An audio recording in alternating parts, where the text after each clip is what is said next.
All right, we're here in Greensboro. Go. My name is Gloria Washington. I'm a tour guide at the International Civil Rights Center and Museum here in Greensboro, North Carolina. I'd like to take the opportunity to share some of my personal experiences on how Greensboro has changed.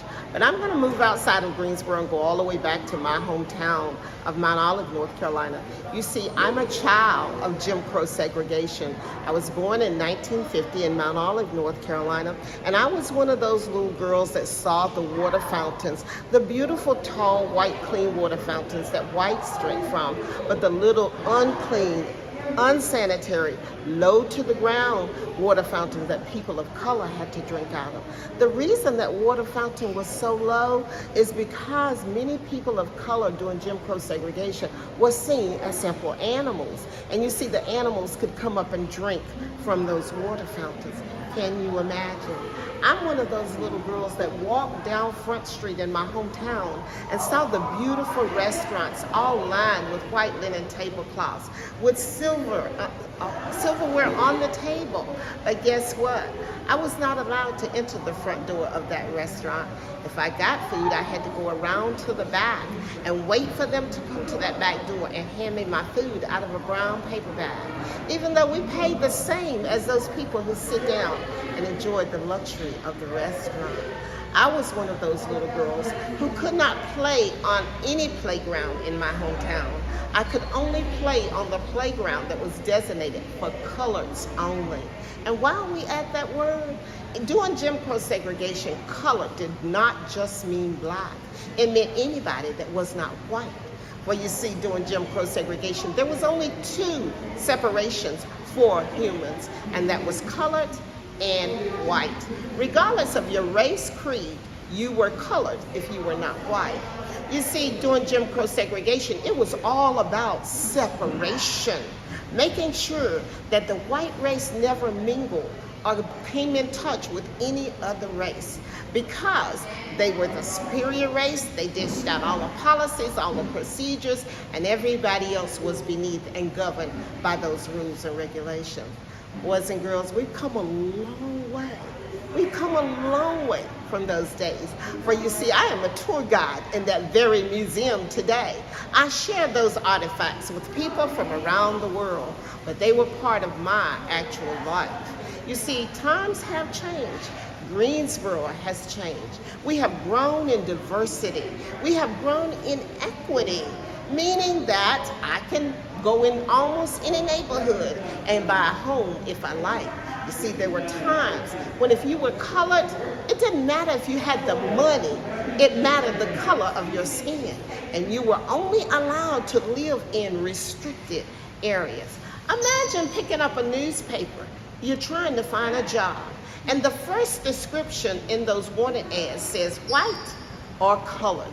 You see, even jobs were restricted to the color of your skin. No justice, no equity. But there were four brave young men who attended North Carolina A&T State University that said, this is not right. I should not be able to go in this Woolworth store and spend my money. That's what my parents have done all their lives. I can even go buy food, but I gotta go wait in the corner, wait for somebody to take my order, and then hand it to me, and I've got to exit the store.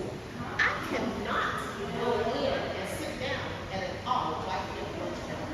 These four young men walked directly from North Carolina A&T State University down Market Street into this very store. They came into the side entrance of Sycamore Street, and they went into this all-white lunch counter, sat down, and asked to be served. Of course, we know they were not served. However, when they sit down, they started a movement that spread it like wildfire all across the country called the sit-in movement.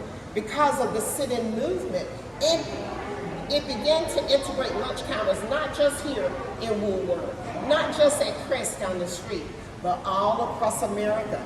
People of color were sitting down, asking not for a slice of pie or a cup of coffee, but for a slice of justice and a cup of equality. That's why this museum exists today.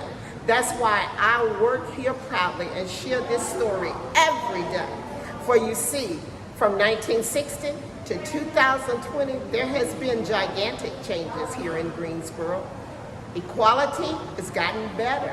There is no such thing as segregation. We now embrace integration, which is all of us coming together. We embrace diversity, which means regardless of the color of your skin, you have something important to bring to the table. Don't let anyone tell you ever in life, because of the color of your skin, who you can and cannot be. Challenge the status quo. Stand strong, stand tall, get your education, and be all that you can be. For you may be the person that moves the movement forward in the future. Thank you so much for listening to me. It's been my pleasure. I gotta ask you, Washington, how old are you? I am 71 years 71. old. I gotta come over here as well, just because. And tell them, how old are you, Jean? 71. 71, kids. Just so you know, that's a 7 and a 1. 7 and a 1. Yeah. Yes. Anyway, ladies, I thank you very much. Enjoy your day. Thanks.